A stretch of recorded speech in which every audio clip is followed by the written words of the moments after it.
Olá pessoal, sou a professora Lívia Ximenes e eu estou aqui para conversar com vocês e resolver as questões sobre a teoria geral do direito empresarial e vamos aqui resolver todas essas questões da OAB.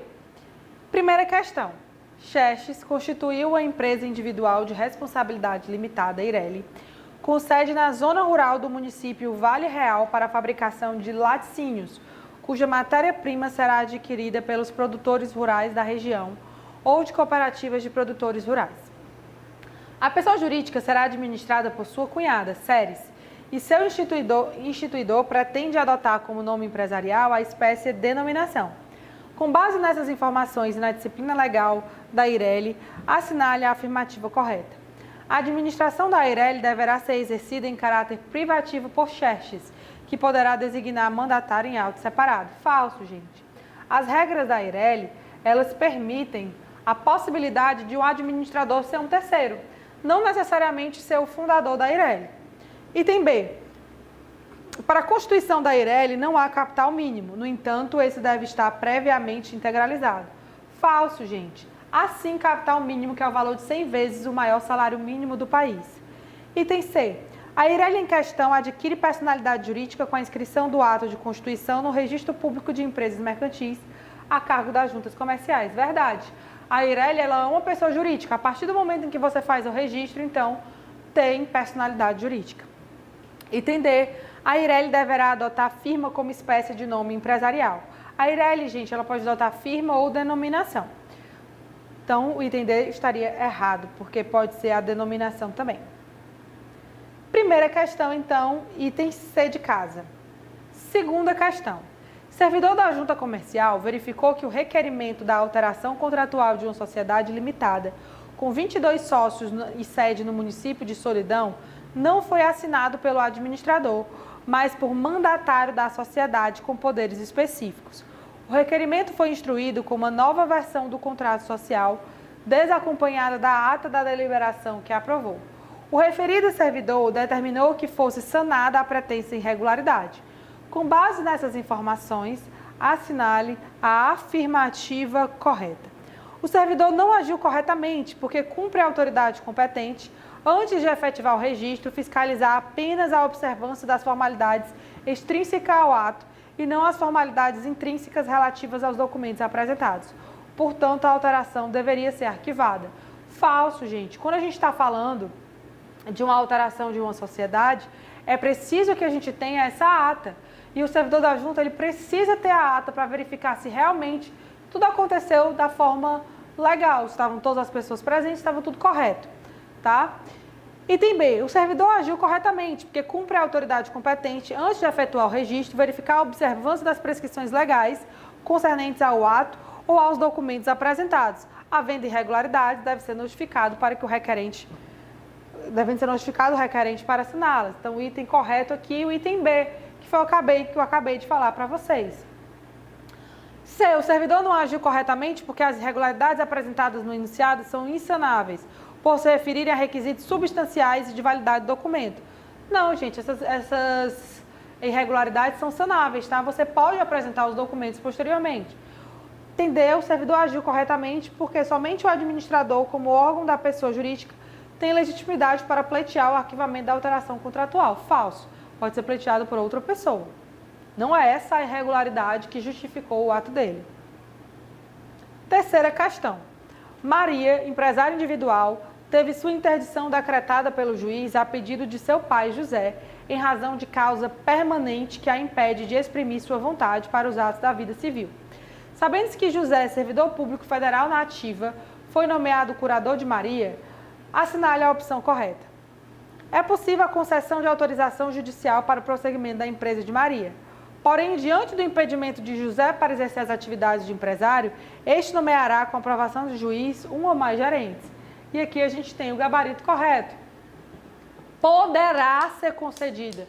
Não é automático, não é obrigatório. O juiz ele vai analisar se cabe ou se não cabe a continuidade da atividade. Só que o pai de Maria, ele é servidor público federal na ativa. E os servidores públicos federais, eles são impedidos de serem administradores de sociedades empresárias. Então, o pai de Maria não pode assumir a administração da empresa que antes era exercida por Maria. Então, diante do impedimento de José, este nomeará um ou mais gerentes para gerir a empresa. E o juiz precisará aprovar o nome da pessoa. Então, gabarito correto da terceira questão, item A. Quarta questão. P Industrial S.A., companhia fechada, passa momentaneamente por dificuldades financeiras que se agravaram com a crise industrial no país.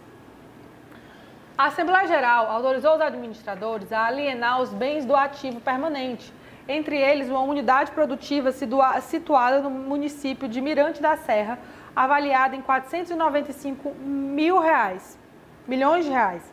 Considerando que a unidade produtiva da companhia integra seu estabelecimento, assinale a afirmativa correta. A Assembleia Geral não pode autorizar a alienação da unidade produtiva. Por seu estabelecimento ou universalidade de direito, seus elementos devem ser mantidos indivisíveis e unitariamente agregados para o exercício da empresa. Falso, gente. Primeiro, que estabelecimento comercial é uma universalidade de fato. São aqueles bens ligados ao desenvolvimento da atividade. O próprio empresário que vai agregando os bens que ele quer desenvolver na sua atividade. E com isso, ele vai formando a sua universalidade de fato. Como é ele que agrega, também pode ser ele que desagregue. Então, é possível sim ser realizada a venda dessa unidade produtiva. Tá? Item B. A Assembleia Geral pode autorizar a alienação da unidade produtiva. Por seu estabelecimento ou universalidade de fato, seus elementos podem ser objeto de negócios jurídicos próprios, translativos ou constitutivos, separadamente dos demais, gabarito correto, que foi o que eu acabei de explicar para vocês. Item C. A Assembleia Geral de Credores pode autorizar a alienação da unidade produtiva. Por seu estabelecimento um patrimônio de afetação, falso, não é patrimônio de afetação, é universalidade de fato. Item D. A Assembleia Geral não pode autorizar a alienação da unidade produtiva. Por seu estabelecimento um elemento de exercício de empresa, a alienação de qualquer de seus elementos, corpóreos ou incorpóreos, implica a impossibilidade de manutenção da atividade da companhia operando sua dissolução de pleno direito. Falso. O estabelecimento ele pode sim ser negociado. Dentro do direito empresarial, a gente tem essa facilidade de poder negociar os bens corpóreos ou incorpóreos. E isso não significa que a gente está acabando com a empresa. Quinta questão.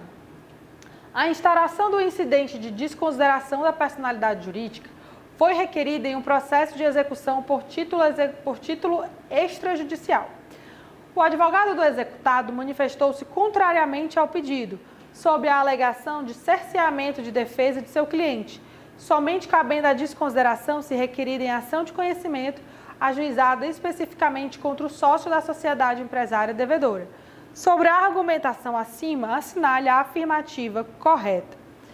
Procede porque o pressuposto para a aplicação da desconsideração da personalidade jurídica é sempre a conduta ilícita do sócio perpetrada por meio da personalidade jurídica. Portanto, é imprescindível a demonstração cabal da culpa em ação de conhecimento. Falso, gente. Primeiro que a desconsideração ela pode ser aplicada não só na fase de conhecimento, quanto na fase de execução e outras fases do processo. Segundo, que não necessariamente vai envolver um ato ilícito propriamente dito. Pode ser que envolva uma confusão patrimonial apenas e que não teve nenhuma culpa por trás, realmente pode ter sido um desconhecimento, enfim, que não caberia aí essa alegação. Item B. Procede porque o requerimento de instauração do incidente de desconsideração deve demonstrar o preenchimento dos pressupostos legais específicos, entre eles o desvio de finalidade da pessoa jurídica, que só pode ser feita em ação de conhecimento, onde estão preservados o contraditório e a ampla defesa. Falso. Acabei de falar para vocês. A desconsideração ela pode ser utilizada além nas ações de conhecimento. Item C. Não procede, porque, ao contrário do afirmado pelo advogado, o incidente de desconsideração só é cabível no cumprimento de sentença e na execução de título executivo extrajudicial, pois no processo de conhecimento, a desconsideração só pode ser decretada na sentença de mérito. Falso, gente. A desconsideração ela pode ser na ação de conhecimento, na ação de execução e outras fases do processo. E item D não procede, porque o incidente de desconsideração é cabível em todas as fases do processo de conhecimento, no cumprimento de sentença e na execução fundada em título executivo extrajudicial. Gabarito correto, então, aqui, item D de dado. Sexta questão. Fagundes e Pilar são noivos e pretendem se casar adotando o regime de separação de bens mediante a celebração de pacto antinupcial. Fagundes é empresário individual e titular do estabelecimento Borracharia Dona Inês Limitada, ME. Celebrado o pacto antinupcial entre os nupentes, o advogado contratado por Fagundes providenciará o arquivamento e a averbação do documento no Registro Público de Empresas Mercantis, que é onde o Fagundes aí, ele tem a sua borracharia, e também no Registro Civil de Pessoas Naturais, que é onde está lá o arquivamento da certidão de casamento, né, desse pacto antinupcial. Sexta questão, então, B de bola. Sétima questão. Paulo, casado no regime de comunhão parcial com Jacobina, é empresário enquadrado como microempreendedor individual, MEI. O varão pretende gravar com hipoteca o imóvel onde está situado seu estabelecimento, que serve exclusivamente aos fins da empresa. De acordo com o Código Civil, assinale a opção correta. Paulo pode, sem necessidade da outorga conjugal, qualquer que seja seu regime de bens, gravar com hipoteca os imóveis que integram seu estabelecimento. O item correto já está aqui no item A. Quando a gente está diante de um empresário, gente, individual, a gente tem que fazer uma separação do que são os bens exclusivamente aos fins da empresa e a gente tem que fazer essa diferença nos bens pessoais dele. No direito empresarial, a gente não tem essa burocracia, essa exigência da outorga conjugal. Por quê? Porque a atividade empresarial ela tem que rodar. Ela não pode ficar parando o tempo inteiro para ficar pedindo a autorização do cônjuge daquele empresário casado, né? Então, a gente tem que ter esse cuidado para que a atividade ela rode, para que os negócios eles realmente sejam fluidos. Então, não precisa ficar parando para pedir autorização para gravar com hipoteca um estabelecimento que ele é exclusivo da atividade empresarial. Nada tem a ver com Jacobina. Então, nesse caso, a gente tem que não é preciso, independentemente de qual é o regime de bens entre Paulo e Jacobina, não interessa. Sétima questão, item A. Oitava questão. Assinale a alternativa correta em relação aos conceitos de empresa e empresário no direito empresarial. Empresa é a sociedade com ou sem personalidade jurídica. Empresário é o sócio da empresa, pessoa natural ou pessoa jurídica com responsabilidade limitada ao valor das cotas integralizadas. Falso, gente. Empresa é atividade. Empresa é atividade. Empresário é quem exerce a empresa. Empresário é quem exerce essa atividade. Quem pode exercer? A pessoa física ou a pessoa jurídica. Então, item A, falso. Item B. Empresa é qualquer atividade econômica destinada à produção de bens. Falso. Não é qualquer atividade econômica. A empresa é a atividade econômica organizada. Não é toda atividade, mas sim a atividade organizada. Empresário é a pessoa natural que exerce profissionalmente a empresa e tem a receita bruta anual de até R$100 mil. Falso. Tá? Empresário é a pessoa natural ou jurídica que exerce profissionalmente a empresa. E não importa essa questão da receita bruta para ser considerado ou não empresário. C. Empresa é a atividade econômica organizada para a produção e ou circulação de bens e de serviços. Empresário é o titular da empresa, quem a exerce em caráter profissional. Gabarito correto, item C. Item D. A empresa é a repetição profissional dos atos de comércio ou mercância. Empresário é a pessoa natural ou jurídica que pratica de modo habitual tais atos de comércio. Falso, gente. A gente já não está mais na teoria dos atos de comércio desde 2002, que a gente tem a teoria da empresa. Nona questão. Uma das obrigações da sociedade empresária é seguir um sistema de contabilidade, mecanizado ou não, com base na escrituração uniforme de seus livros, em correspondência com a documentação respectiva e levantar anualmente o balanço patrimonial e o de resultado econômico. A partir do exposto, assinale a afirmativa correta. A ausência de autenticação dos livros e dos instrumentos de escrituração na junta comercial não impede que os livros da sociedade sejam utilizados em juízo como prova documental a seu favor. A seu favor impede sim. O empresário ele não vai poder se beneficiar dos livros se não tiver aí com a autenticação da junta comercial. B. Em razão da evolução tecnológica, passou a ser vedada a escrituração manual do livro diário, devendo a sociedade empresária adotar livros digitais em suas operações.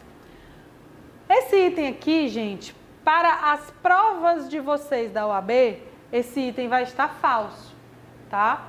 Esse item está falso porque ainda era permitido a utilização dessa questão dos livros manuais. Atualmente, recentíssimo, a gente já não tem mais esses livros manuais, tá? Mas para a prova de vocês da OAB, como ainda não tinha a lei autorizada quando saiu o edital, a gente tem que ainda é possível ter sim os livros manuais e por isso que esse item aqui está incorreto. Item C. O balanço patrimonial deverá exprimir com fidelidade e clareza a situação real da empresa e indicará o ativo e o passivo distintamente. Esse é o item correto, o balanço patrimonial realmente ele tem que trazer todas essas questões com muita clareza. Os assentos lançados nos livros da sociedade empresária por qualquer dos contabilistas encarregados de sua escrituração não obrigam a pessoa jurídica se tais livros não estiverem autenticados na junta comercial. Obrigam também, ele não faz prova a favor, mas obrigam sim. 10ª questão. Alfredo Chaves exerce em caráter profissional atividade intelectual de natureza literária, com a colaboração de auxiliares. O exercício da profissão constitui elemento de empresa. Não há registro da atividade por parte de Alfredo Chaves em nenhum órgão público. Com base nessas informações nas disposições a seguir, assinale a afirmativa correta. Alfredo Chaves não é empresário porque exerce atividade intelectual de natureza literária? Falso, gente. Por que é falso? Porque realmente é o seguinte, os profissionais intelectuais não são considerados empresários. Mas, se eles constituírem elemento de empresa, eles serão considerados empresários. O que a gente tem aqui? Que a própria questão deixou bem claro. O exercício da profissão constitui elemento de empresa. Então, aqui, ele é empresário, já que ele, enquanto profissional intelectual, constituiu elemento de empresa. B. Alfredo Chaves não é empresário, porque não possui registro em nenhum órgão. Registro não caracteriza ninguém como empresário. Você é empresário com o seu registro. Empresário regular, se você tiver o registro, e empresário irregular, se você não tiver o registro.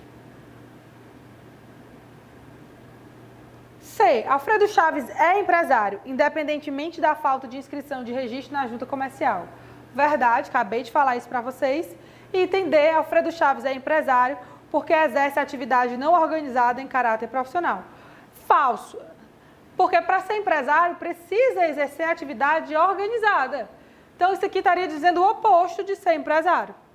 Gabarito da 10ª questão, item C.